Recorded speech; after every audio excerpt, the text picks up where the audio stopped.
ఒకటి, ఈ మధ్యన హఠాత్తుగా నారా లోకేష్ గారిని ఉప ముఖ్యమంత్రిగా తీసుకోవాలని తెలుగుదేశం పార్టీలో డిమాండ్ పెరిగింది. ఆ డిమాండ్ ఏంటంటే బహిరంగంగానే చేస్తున్నారు. తెలుగుదేశం పార్టీలో ఉన్నటువంటి నాయకులు నారా లోకేష్ గారు చాలా గొప్పవారని, యువగళం ద్వారా నారా లోకేష్ గారు ఆంధ్ర రాష్ట్రం అంతా కూడా చాలా కష్టపడి పనిచేశారని, అందువల్లనే తెలుగుదేశం పార్టీ అధికారంలోకి వచ్చిందని, అందువల్ల నారా లోకేష్ గారిని ఉప ముఖ్యమంత్రిగా తీసుకోవాల్సినటువంటి అవసరం ఉన్నది అని చాలా మంది నాయకులు, ప్రముఖ నాయకులే తెలుగుదేశం పార్టీలో ఉన్నవారు డిమాండ్ చేస్తారు. నాకు అర్థం కాల. తీసుకోదలుచుకుంటే ఎప్పుడైనా తీసుకోవచ్చు. నారా చంద్రబాబు నాయుడు గారి ఇష్టం అది. ఆయన డిస్కషన్కి సంబంధించినటువంటి అంశం. ఆయన మంత్రివర్గంలోకి తీసుకున్నారు.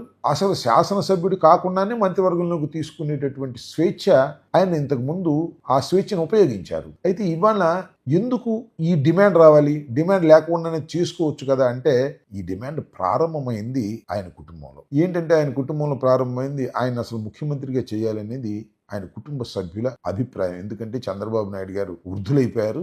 ఆయన 74 సంవత్సరాల వృద్ధులు కాబట్టి ఎక్కువ కాలం ఆయన రాజకీయాల్లో ఉండటం కంటే ఆయన వారసుడిగా ఆయన కుమారుడైనటువంటి లోకేష్ గారిని ముఖ్యమంత్రిగా ఇప్పుడే చేసేస్తే బాగుంటుందని ఒక అభిప్రాయం కూడా ఉంది. కానీ ఆయన ఇప్పుడే ముఖ్యమంత్రిగా ఆయన చేస్తే కూటమిలో చాలా విభేదాలు వచ్చి కూటమి కూలిపోతుందని భయపడుతున్నారు.